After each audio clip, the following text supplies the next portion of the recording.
Ang ating pong message ngayong umaga ay pinamagatan po nating enduring faith. Ayan. Again, faith na naman pag-uusapan natin, church. Pag sinabi nating enduring, ibig sabihin ito yung continuing for a long time or lasting o nagpapatuloy, pananampalatayang tuloy-tuloy. Amen? So, enduring faith ang pag-uusapan natin.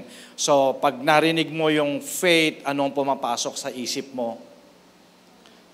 Alam nyo ba that in this world, we get everything by believing, by faith. At alam din naman natin, faith is very important dahil faith pleases God. Nga lang, church, sabi ng 2 Corinthians chapter 13, verse 5. Alam niyo po, itong message na ito ngayong umaga, I want to encourage ang bawat isa, to continue o keep on believing yung tinatawagang enduring faith. Sabi ng 2 Corinthians chapter 13, verse 5, examine yourselves to see whether you are in faith. Okay, test yourselves. Do you not realize that Christ Jesus is in you unless, of course, you fail the test? So, lahat po tayo na merong Kristo sa buhay natin, actually, faith is a gift from the Holy Spirit. So, meron talaga tayong pananampalataya. Okay. Nga lang, syempre, malaki din yung part natin para yung faith natin mag-increase. Sino dito yung nagpe-pray na, Lord, increase my faith? Again, sino rito yung nagpe-pray na increase my faith? Alam mo ba kung ano ang pwede mong pagdaanan para mag-increase ang faith mo? Amen? So, para bang walang pinagkaiban, Lord, increase mo naman yung patience ko. So, in order for God to increase your patience, padadalan ka ng padadalan ng mga padas. Pastor, anong padas? Padala ni Satanas. Alam niyo may bago ngayon, tropas. Tropa daw ni Satanas. Amen. So it sounds funny, pero alam niyo ba na yun talaga yung katotohanan eh. Pero, tama ba? Examine yourselves to see whether, when I was studying this message, yung word dyan na weather, palitan mo nga yan ng weather, W-E-A-T-H-E-R, weather, panahon. So, examinin mo ang pananampalataya mo, weather lang yan.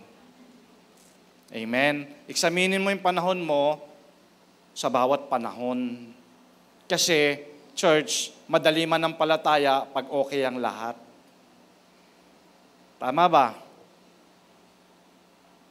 Mananampalataya ka pa rin ba pag hindi okay? So, examine yourselves, weather. Ano bang weather ka meron ngayon? Pastor, signal number 5. Mayroon natang bagyong papasok no? Kayang tunawin ng Lord yan. So, sama-sama tayo manalangin, no? Amen. So, sabi dito, examine yourselves whether you are in the faith. Test yourselves. Ang tanong, are you still living in faith? Nasa pananampalataya pa ba kayo? O baka naman living in fear ka na? You know what's the opposite of faith? The opposite of faith is fear. Are you still living in faith? O baka naman puro ka na lang worries? O puro ka doubts? Okay? Sa Bible, pag binasa mo ang Bible, mababasa mo yung mga no faith. Di ba? So, ibig sabihin, meron talagang mga hindi mananampalataya o nananampalataya. May bababasa ka naman ng mga little faith o weak faith. Tama ba? Alin ka kaya dito? No faith, weak faith. Sabi nga, may biruan nga kami. Itong weak faith daw, ito daw yung mga mahihinang nilalang. Amen? Tingnan mo yung katabi mo. Mahinang nilalang ba yan? O siya yung may great faith? Amen. In 1 Timothy chapter 6 verse 12 says, fight the good fight of faith. Ibig sabihin, mga kapatid, whether you like it or not, believe it or not, meron talagang battle. And you need faith. And yung faith na yon, talagang kailangan mo, you need to fight a good fight. A good fight of faith. Meron akong image na ipapakita sa inyo. Gusto ko, tingnan ninyo mabuti itong image na to. At pansinin niyo, anong mapapansin mo pag nakita mo itong message na itong image na to? Pakita mo nga, ayan. Anong napapansin niyo? Ha? Yung down ka na, pero go ka pa din. Bagsak na yung poste, pero naka-green light pa. Amen? Nakikita mo ba yung sarili mo na ganyan? Weather. Bagsak na. Pero go pa din. Sabi mo nga sa katabi mo, parang ako yung pinag-uusapan. Amen ba? Alam nyo ba na it's easy to have faith at the beginning? Totoo po yun. Parang mamaya, pagkatapos itong service na to, hyper ka. Diba? It's easy to have faith at the beginning. Naalala mo ba tayong mga married couples, diba? Kaming mga couples. Siyempre, sabi ko sa inyo, ang sarap manampalataya sa simula. Nangarap ka ng dream girl mo at dream boy mo. Yan, di ba? And you started a family. And then you take that course in college, di ba? Nagsisimula ka doon sa course na gustong-gusto mo. Gusto mo maging doktor, abogado, gusto mong, kung anong gusto mong maging, di ba? Pero hindi mo alam ang pagdadaanan mo. Tama ba? Nangarap tayo kung ano yung gusto nating maging, kung ano yung future natin, pero hindi mo alam, hindi mo batid, hindi ka aware kung ano ang pagdadaanan mo. Para bang nagsimula ka ng isang negosyo, or you build your dream house. Ako, sa totoo lang, tuwan-tuwa ako nung simula. Gusto ko talaga mag-alaga ng aso. Pero hindi ko alam kung ano pala yung pagdadaanan ko pag nag-alaga ako ng aso. Nag-alaga ako ng aso para may bantay sa bahay namin. Ngayon, hindi na ako makaalis kasi walang bantay yung aso namin. Tama ba? Excited ka. Kasi alam niyo po, madali manampalataya sa simula. Excited kang mag-join ng ministry. Di ba? Pastor, mag-join ako ng ministry. Pero hindi mo alam na marami palang sacrifices. Diba? Meron palang wala kang tulog, pero kailangan nandun ka sa ministry mo. Diba? Hindi mo alam na talagang kailangan mo i-commit yung time mo. Kasi there's adrenaline flowing at the beginning.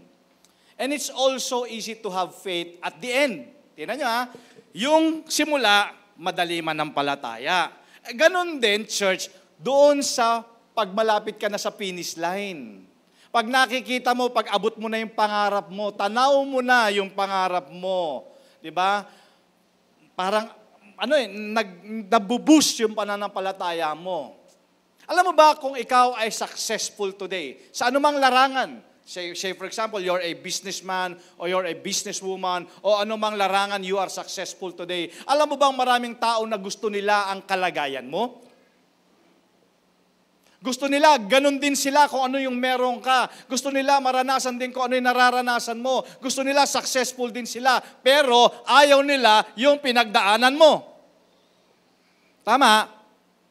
Ayaw nila yung pinagdaanan mo bago ka naging successful. Kasi ang nakikita lang ng tao yung success. Pero hindi nila alam at nakita yung pinagdaanan mong process. Tama? Church, pag may success, may process. Hindi nila alam may dugot pawis kang pinuhunan. Di ba? Dumaan ka sa maraming failure bago ka naging successful. So having faith at the start and faith at the end is no problem. Parang Parang marathon. Ayan, may mga runners tayo dito. Di ba sa marathon ganon? Sa simula ng marathon, ang lakas-lakas mo. Di ba? Ang lakas-lakas mo. Lalo na pag nakikita mo na yung finish line. Tama, kahit anong pagod mo, pero pag nakikita mo malapit na ang finish line. Amen? Sa mga boksingero na nandirito, di ba?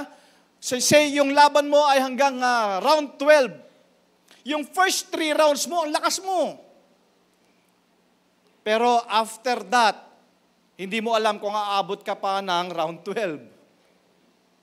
Amen? Hindi mo alam kung magsusurvive ka. Kami na mga nagbabike, yan, hindi lahat sa pagbabike namin flat, merong mga uphill.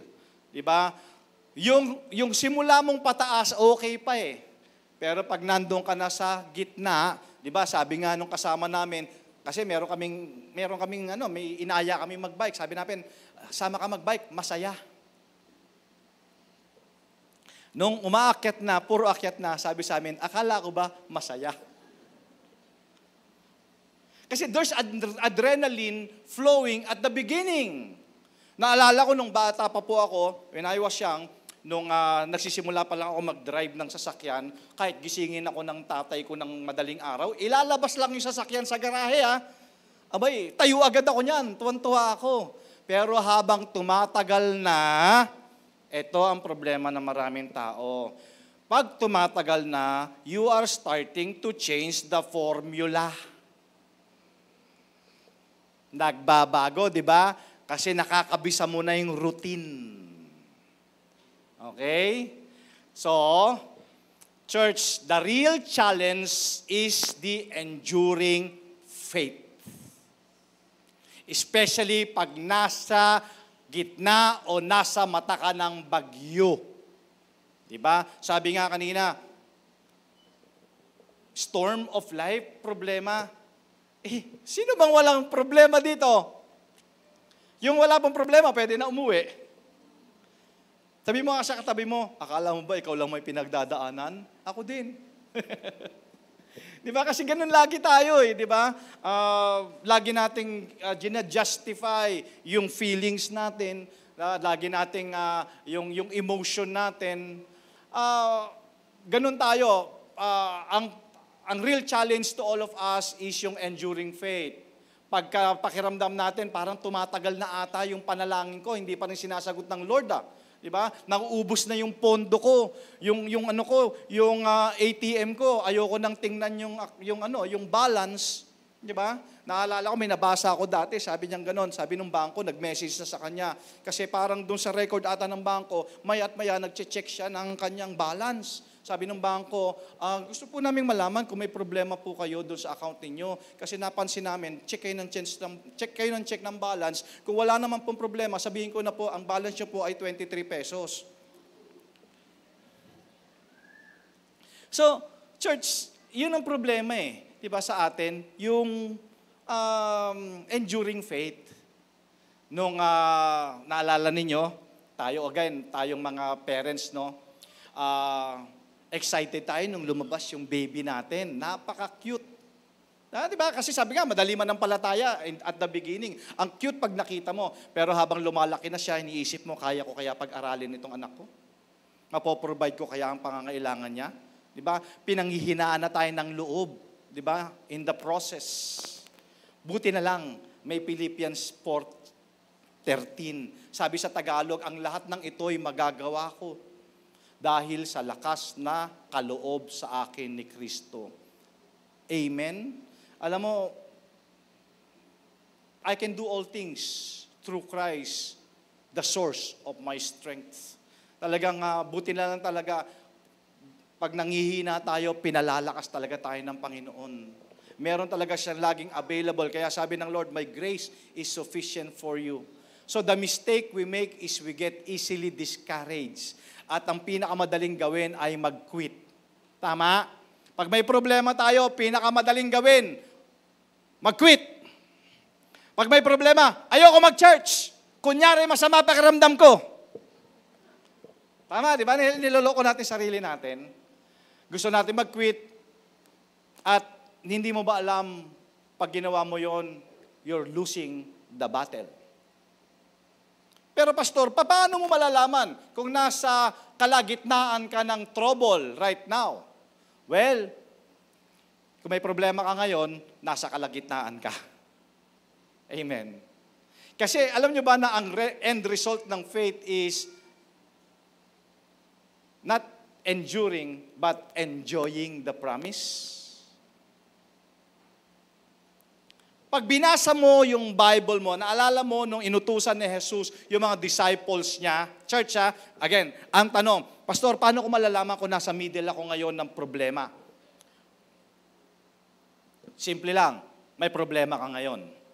Okay, again, nung inutusan ni Jesus yung kanyang mga disciples, when Jesus said, you cross to the other side, you go to the other side of the lake. Diba? Sumakay sila ng bangka, di ba? Nung sumakay sila ng bangka, ang dagat, ang tubig, tawag doon, ang tubig ay still. Panatag yung tubig. Saan nila naranasan yung bagyo? Sabi ng Bible, nandun na sila sa gitna nung maranasan nila yung storm. So kung tatanungin mo ako, Pastor, anong kalagayan ko ngayon? Nasaan ako? Nasa gitna ka. Kasi binabayo ka ng problema. Amen. Nasa gitna sila, wala doon sa pasimula at wala din doon sa patapusan.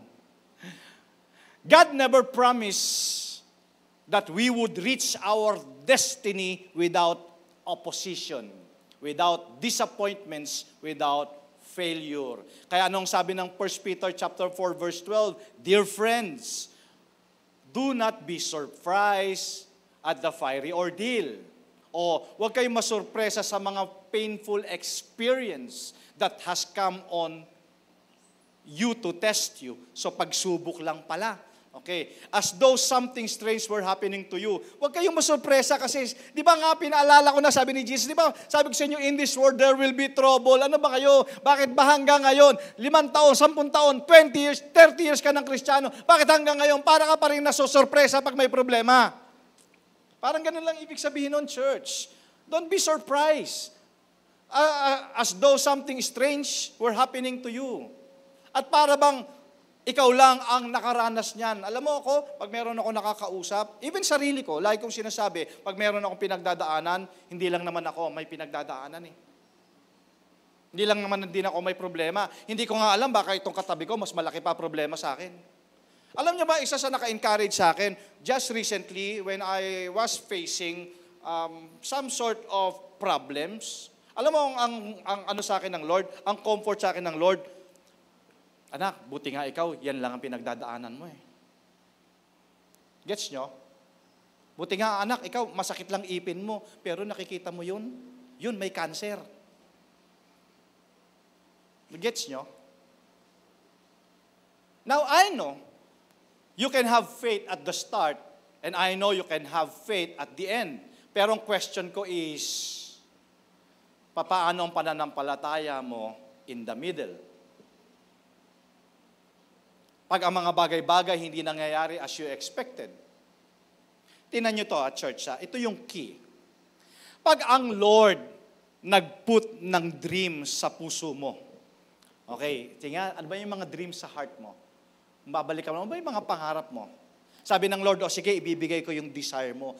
Lord, gusto kong magka-business. Lord, siya talaga yung gusto ko, Lord eh. Di ba? Ikamamatay ko, Lord, pag hindi kami nagkatuluyan. May mga ganon eh. Lord, gusto ko talaga makatapos ng pag-aaral eh. Okay, sabi ng Lord, sige, ibibigay ko yung desire ng heart mo. At di ba, pag binigay ng Lord yung desire, yung dream natin, di ba? Ipapakita niya rin sa'yo in your vision kung ano yung magiging ikaw. Di ba? Sabi mo, Lord, gusto ko po maging nurse. Ayan. Ipapakita ng Lord, ayan nakita mo nakaputi ka. Di ba? Lord, gusto ko maging engineer. Ayan nakikita mo meron kang panukat. Di ba? Gusto ko maging doktor. Lord, ayan nakikita mo meron kang stethoscope. He shows you the vision. He shows you the promise. Pero hindi niya ipapakita yung pagdadaanan mo. Tama? Di ba, nakikita mo yung sarili mo nung bata ka pa. Di ba, gusto ko maging ganyan, gusto ko maging ganun, gusto kong, di ba, ay no, wala dito kasi yung, gusto ko maging robot. Di ba, meron daw ganun eh. Gusto ko maging engineer, doktor, abogado, gusto ko maging pastor, gusto ko maging negosyante, umaarte-arte ka pa sa harap ng salamin na kunyari ikaw yun. Di ba, na-imagine mo yung dream mo. Ang sarap ng feeling, pero hindi mo na-imagine yung pagdadaanan mo. Marami palang puyat, marami palang failures, maraming luha, maraming pagod, maraming mga persecutions, di ba? Marami kang mararanasan in the course.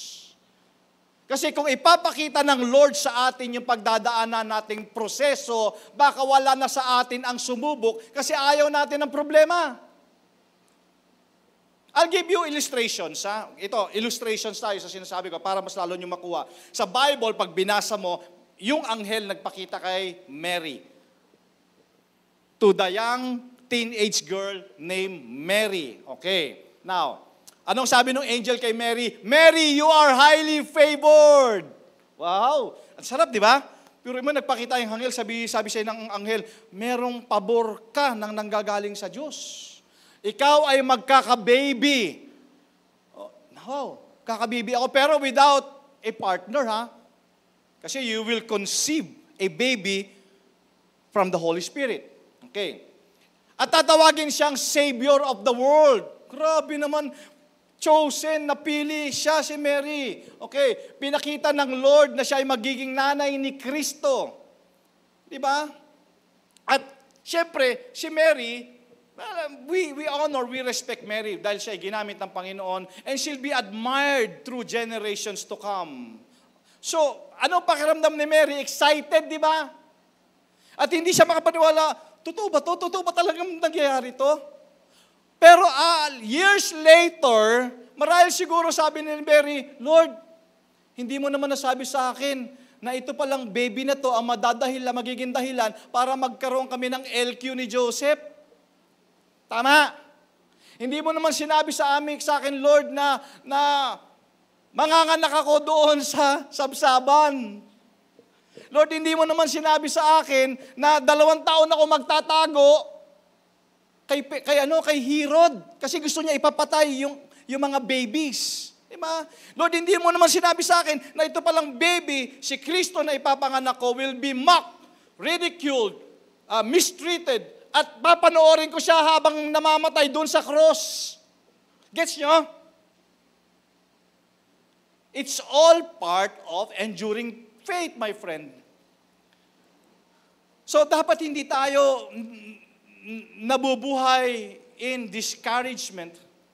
Hindi tayo dapat nag-give up sa mga dreams natin. Dapat go pa din tayo kahit down na down. Sabi mo sa katabi mo, dapat go ka pa din kahit down na down.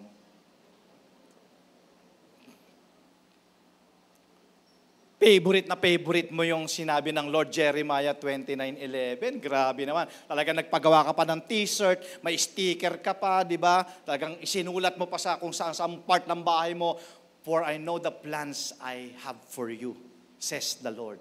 Grabe, di ba? Pero alam mo ba, na ibig sabihin niyang plano ng Panginoon na yan, maganda sa atin, it doesn't mean easy for us.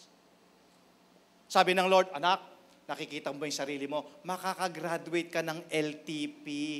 Uy, pero kailangan mo magsakripisyo. Tama.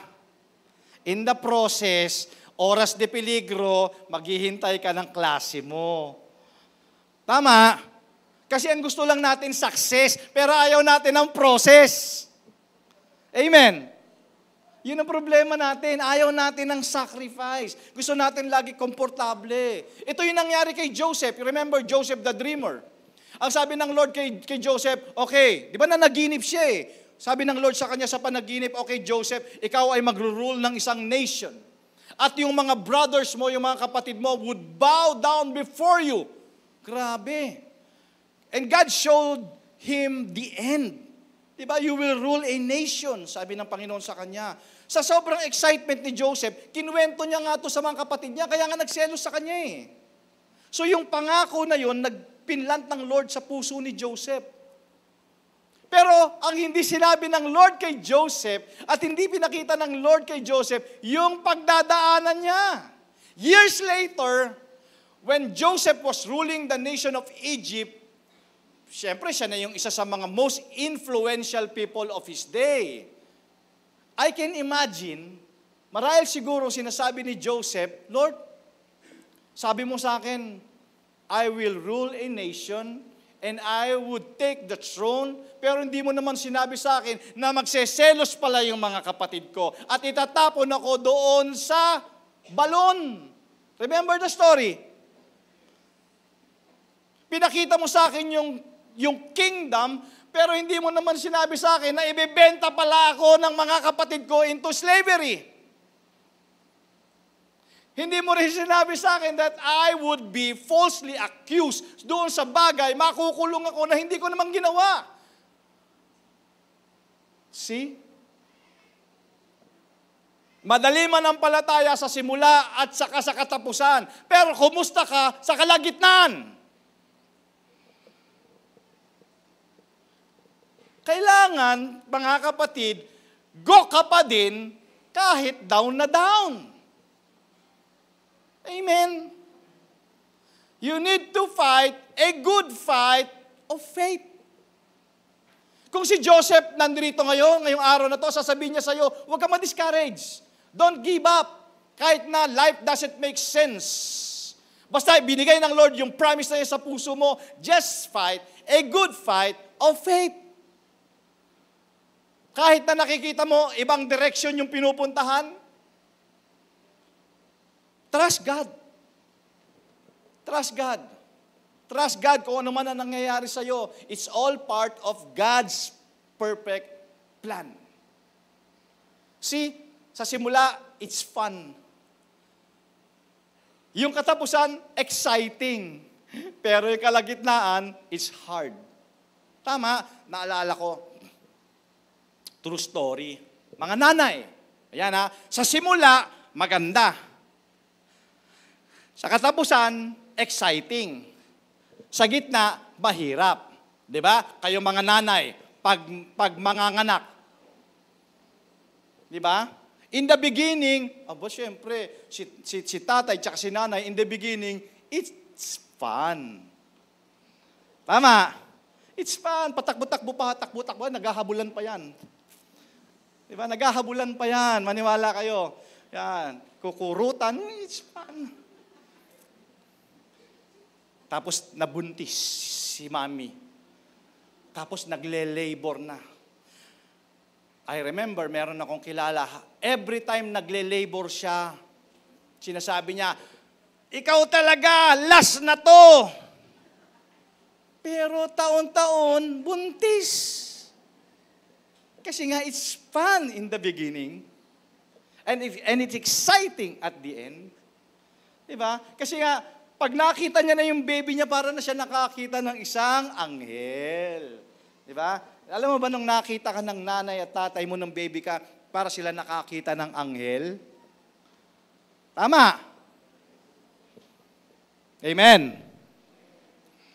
Pero nung paglaki mo,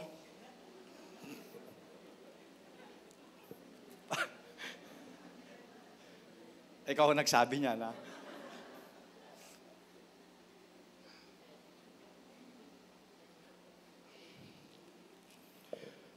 amen. In the same way, church, alam ko, marami sa atin nasa middle tayo ng ating journey. Meron tayong mga pinaniniwalaan, meron tayong mga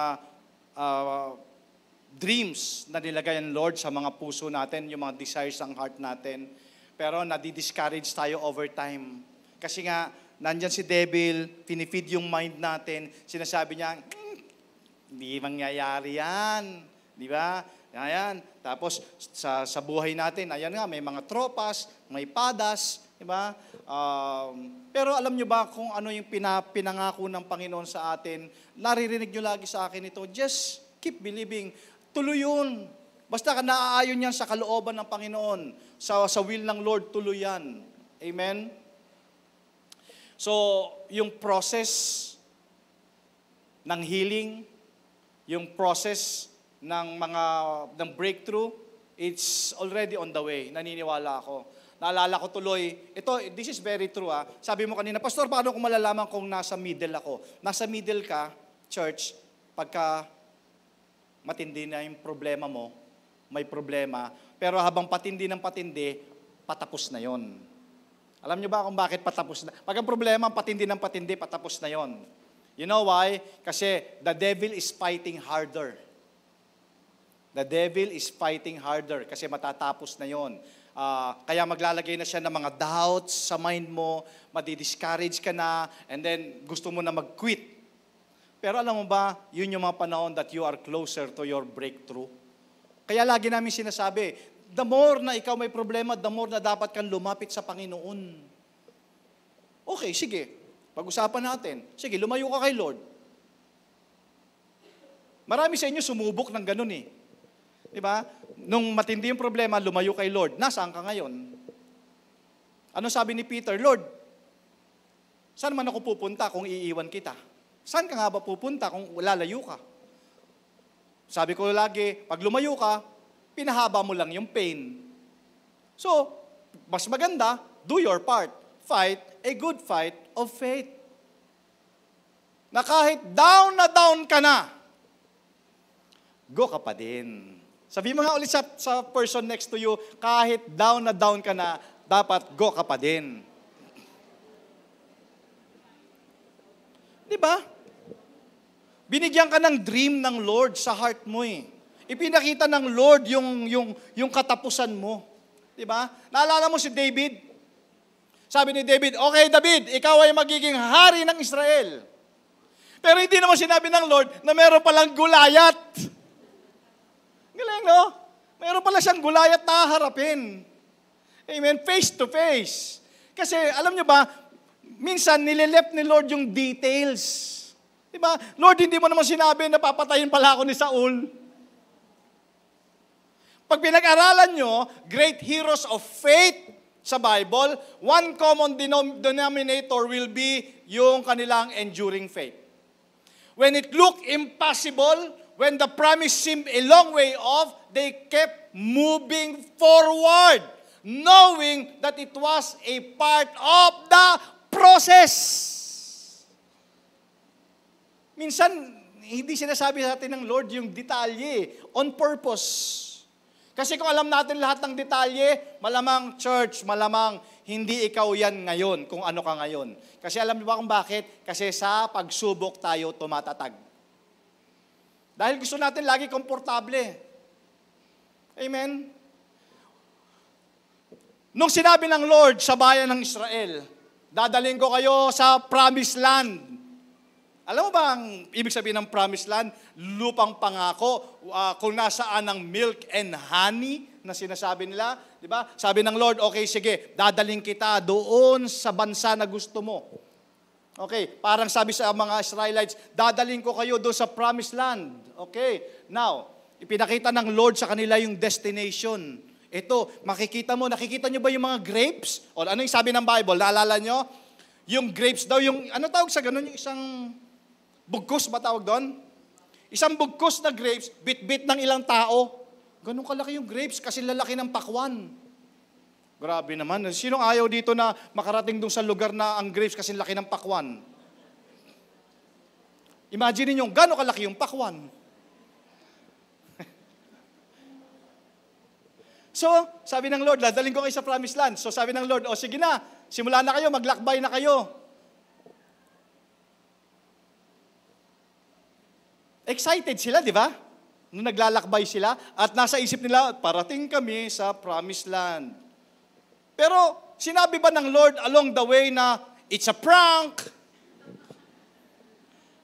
Di ba? Sinabi ba ng Lord, it's a prank, ayan na, di ba? Nandyan na yung mga higante, nandyan na yung mga tribes na makakalaban ninyo, nandyan na yung mga scorpions, mga snakes, along the way.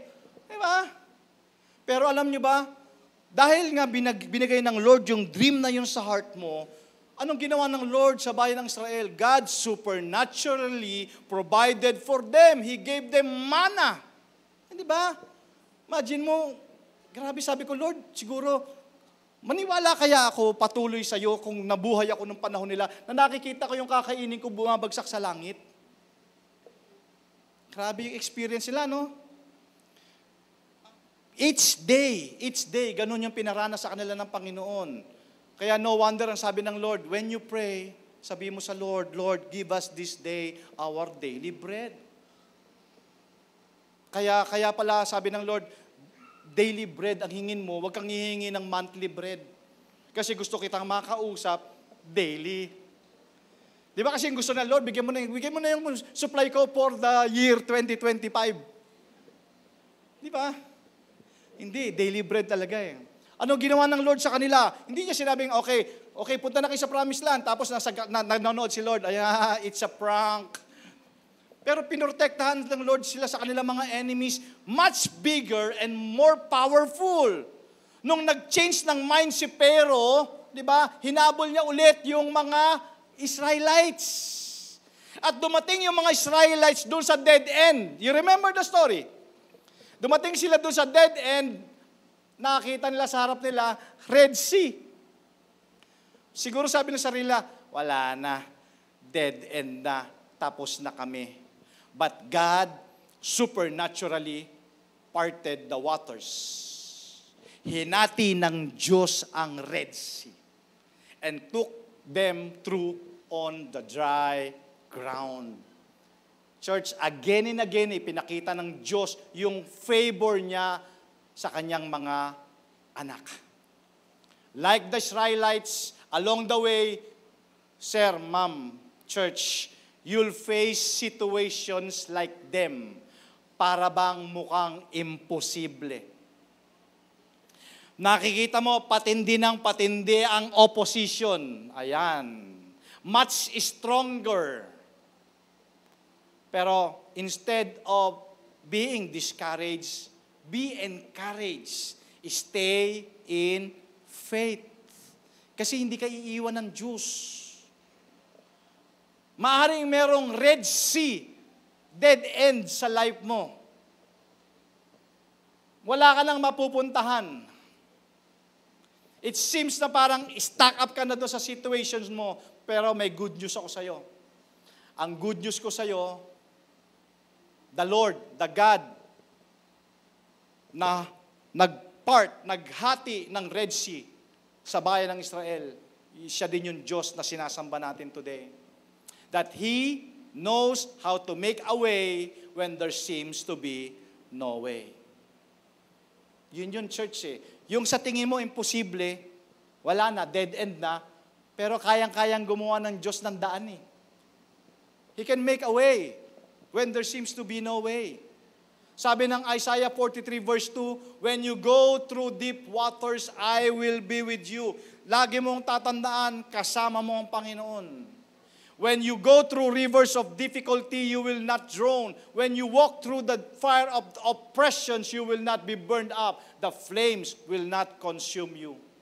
Kaya mga kapatid, when you're in trouble, hardship, or difficulties, kailangan lagi mong i-remind yung sarili mo,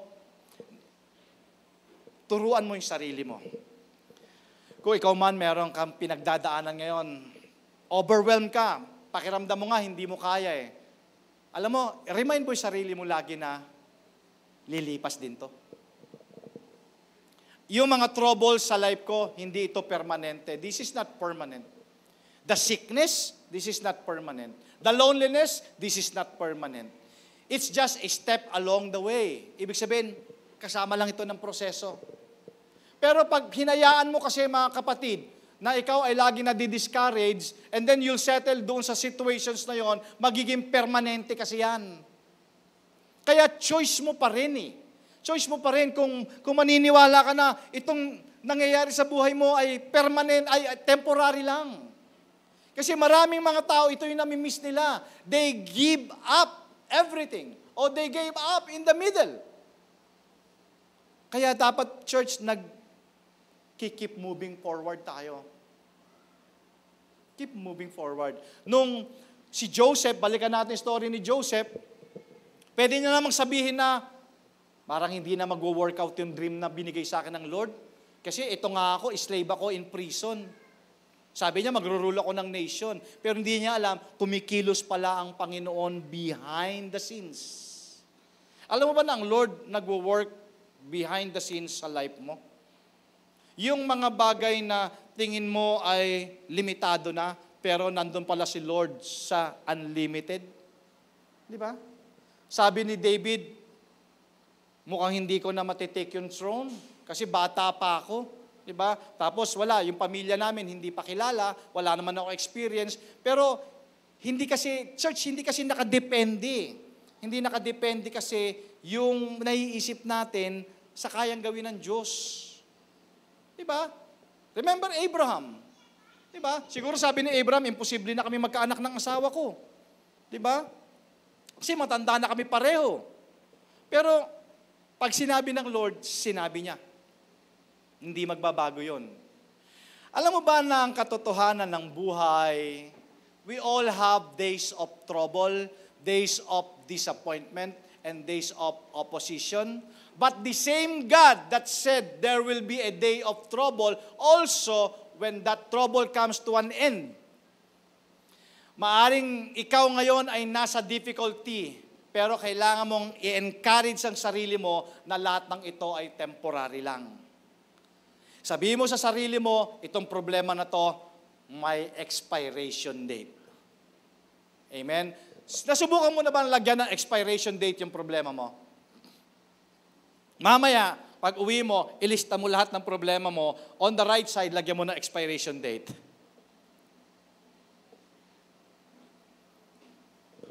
Amen. Pastor, totoo ba yan? Kaya nga faith ang pinag-uusapan natin ngayon. Amen? Believing things that are unseen. Again, mga kapatid, huwag kayo ma-discourage. I-remind mo yung sarili mo that trouble is not permanent. Ako, lagi ko nire-remind sarili ko, matatapos din ito. Hindi ito magtatagal, matatapos ito. Ay, lalagyan ko ito ng expiration date. Amen? Lagyan mo ng expiration date. At palitan mo ng day of healing, day of breakthrough, day of abundance, day of success. Merong isang kwento na magtatay. I remember na kwento ko na sa inyo before, pero napakaganda nito. Ang title nitong kwento na to ay Keep Driving. Ayan, Keep Driving. A young woman was driving with her father and they ran into a storm. Okay, yung magtatay. Sila po, may na-encounter silang storm. Nakaranas na ba kayo ng ganon? Ako nakaranas na ako ng ganon. Hindi ko inaasahan yung pupuntahan ko pala somewhere in north ay signal number 2 or 3. Ganon pala, kailangan ko palang daanan yon. Then the young woman asked her father, "What should I do?" His father told him, "Keep driving. Keep driving." The cars began to edge. The storm was getting worse. "What should I do, Dad?" Sabi ni tatay, "Keep driving," replied his father. Up ahead, may mga trailer was pulling up as well. She said, "Dad, hihinto rin ba ako? Should I stop? It's terrible and everyone's stopping. Ang lakas na ng bagyo, Lord. Father, may Christine, may Leon, may Yolanda. Bagyo eh. Okay. His father said, "No, keep driving." Now the storm was stronger. Okay. Ano sabi ko sa inyo kanina? Paano mo malalaman pagka nasa kalagitnaan ka? Ang lakas. Ba, lakas na. Pag ang problema mo, ang lakas-lakas na, nasa kalagitnaan ko na. Pero, yung pala, the devil is fighting harder. He's fighting harder. Okay, so the storm was stronger, but she obeyed her father, and soon she could see a clearing ahead. Nakita niya, ahead, parang lumilinaw na. Okay, after a couple of kilometers, he was again in a quiet, calm, and sunny area. Her father told her, "Now you can stop." Nalampasan na nila yung bagyo and go out. She said, "Bakit ngayon pa?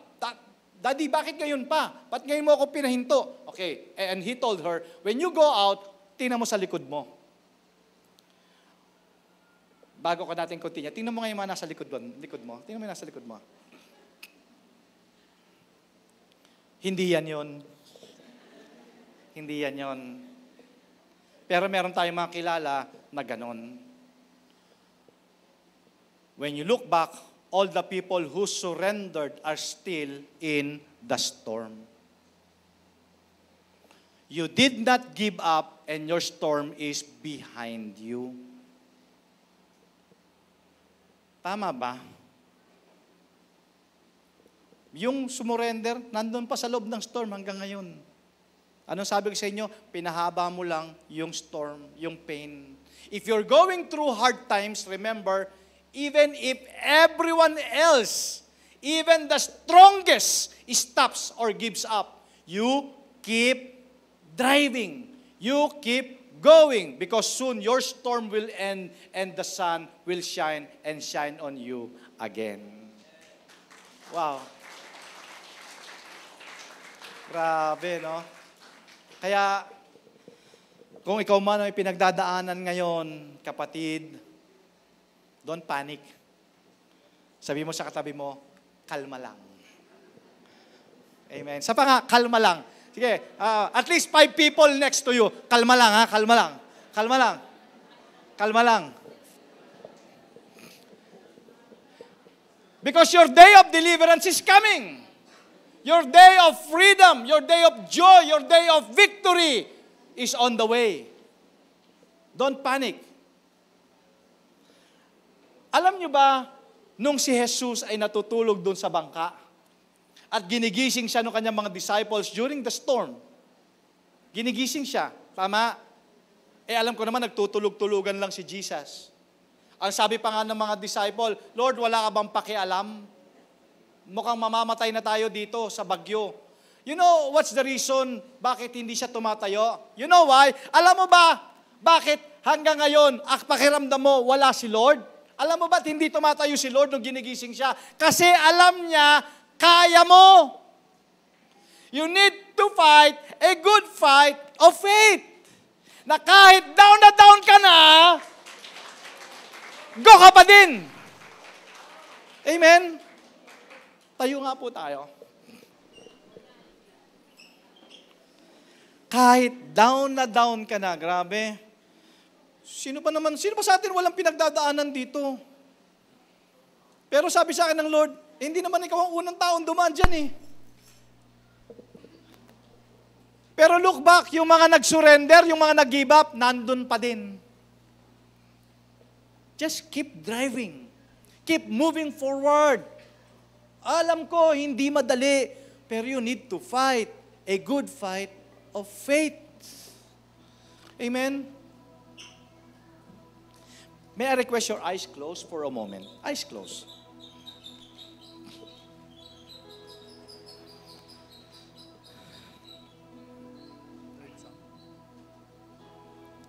I remember, hindi ko naman share sa inyo to kung hindi unang ako ang kinomfort ng Lord.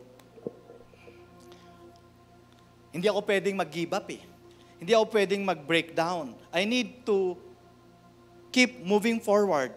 Kasi sabi sa akin ng Lord, especially when I was a young pastor, and then, syempre, facing all the troubles and problems inside and outside of this church. Sabi sa akin ng Lord, yes, I know.